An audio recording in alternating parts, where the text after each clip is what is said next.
تو 2017 کی جب مردم شماری ہوئی تو وہ ڈی جورے پہ ہوئی تھی اور اس سے جو خرابی پیدا ہوئی وہ ہم سب کو معلوم ہے. لیکن 2023 کے اوپر پھر جب یہ ڈیزائن ہوا تو میں خود بہت شاک میں چلا گیا جب مجھے پتہ چلا کہ پھر یہ ڈی جورے کی بنیاد پہ ہو رہی ہے، یعنی مستقل پتے کی بنیاد پہ، یا جو حقیقی جہاں کا آپ کا تعلق ہے اس کی بنیاد پہ. اگرچہ بہت سے لوگوں نے کہا نہیں اس کے ہم نے ڈیفینیشن کو بدل دیا ہے، اب ہم نے یہ کر دیا یا وہ کر دیا ہے، لیکن میرے خیال میں یہ بنیادی ایک خرابی تھی جس کی وجہ سے آگے بھی خرابیاں پیدا ہوئی ہیں. اس کے علاوہ بھی بہت سی خرابیاں ہوئی ہیں جو آپ کے اعداد و شمار سے واضح ہیں، جو آپ نے آج اسٹیٹسٹکس دیے ہیں ان کے انالیسس سے پتہ چلتا ہے کہ یہ بہت سی ایسی چیزیں ہیں جو درست طریقے سے نہ کاؤنٹ کی گئی ہیں نہ ریکارڈ کی گئی ہیں، اور اس میں ہو سکتا ہے کہ جان بوجھ کے بھی کیا گیا ہو. تو اس لیے یہ ایک تو توجہ میں آپ کی اس پہ دلانا چاہتا ہوں. ظاہر ہے اس کے لیے we are too late for that, لیکن آئندہ کی مردم شماریوں کے لیے یہ کیا بنیادی بات ہے جس کے اوپر طے کر لینا چاہیے، کیونکہ آپ کا جو بنیادی موقف ہے وہ تو یہی ہے کہ جو لوگ جہاں پہ موجود ہیں آپ کو ان کے اوپر ان کو کاؤنٹ کرنا چاہیے. اگر کہیں سے وہ آئے ہیں 10 سال سے یا مقیم ہیں 15 سال سے مقیم ہیں، پرماننٹ ایڈریس ابھی بھی اس جگہ کا لکھا ہوا ہے، تو ان کو وہاں پہ کاؤنٹ کرنے کی بجائے جہاں کے وسائل استعمال ہوتے ہیں وہاں پہ کاؤنٹ کیا جانا چاہیے. دوسری چیز جس کا آپ کے پریزنٹیشن میں بھی ذکر آیا، میں اسے خاص طور پہ انڈر لائن کرنا چاہتا ہوں، وہ یہ ہے کہ یہ غالباً پہلا موقع ہے کہ کوئی مردم شماری کی جو ڈیڈ لائن ہے اس کے اندر اتنی دفعہ ایکسٹینشن کی گئی، یعنی کوئی 7ویں یا 8ویں دفعہ اب ایکسٹینشن ہوئی ہے. 2017 کا میں نے پوچھا تو سنا کہ 5 سے 6 دن کی ایکسٹینشن ہوئی تھی، وہ بھی کچھ چیزوں کو ویریفائی کرنا تھا. لیکن یہاں پہ 8 دفعہ ایکسٹینشن ہوئی ہے، اور یہ ہر ایکسٹینشن کے بعد سگنیفیکنٹ انکریز ہوا ہے پاپولیشن میں. اس کا مطلب یہ ہوا کہ جو پہلی کاؤنٹنگ تھی جو 1 اپریل کو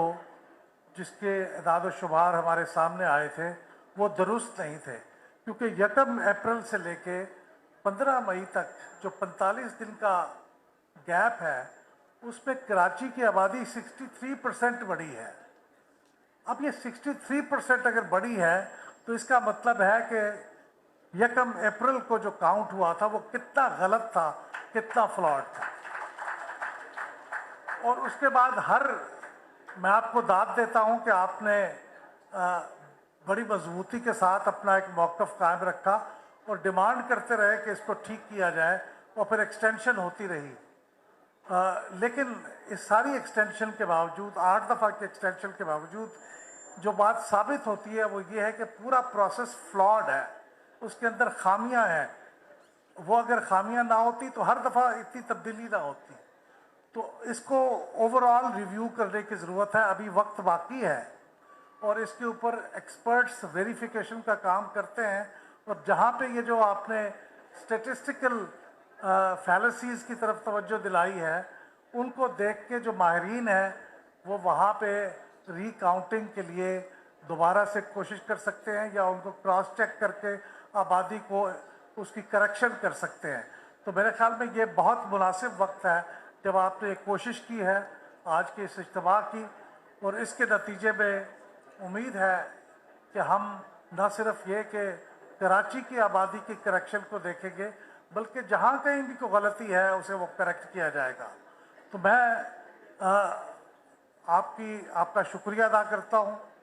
کہ آپ نے یہ بہت اہم موضوع پہ ایک گفتگو کے لیے ہم سب کو اکٹھا کیا ہے، ہمیں سننے کا موقع دیا ہے، اور اس کے نتیجے میں ایک قومی نوعیت کا مسئلہ ہائی لائٹ ہوگا، اور اس کے نتیجے میں کچھ چیزیں بہتر ہوں گی. ہمارا خیال یہ ہے، آپ نے بالکل درست کہا کہ نہ صرف وسائل کی تقسیم اس کی بنیاد پہ ہوتی ہے، بلکہ سیاسی جو آپ کا قد کاٹ ہے یا جو آپ کا وزن ہے وہ اس کی بنیاد پہ متعین ہوتا ہے. تو چونکہ اب ہم یہ دیکھ رہے ہیں کہ یہ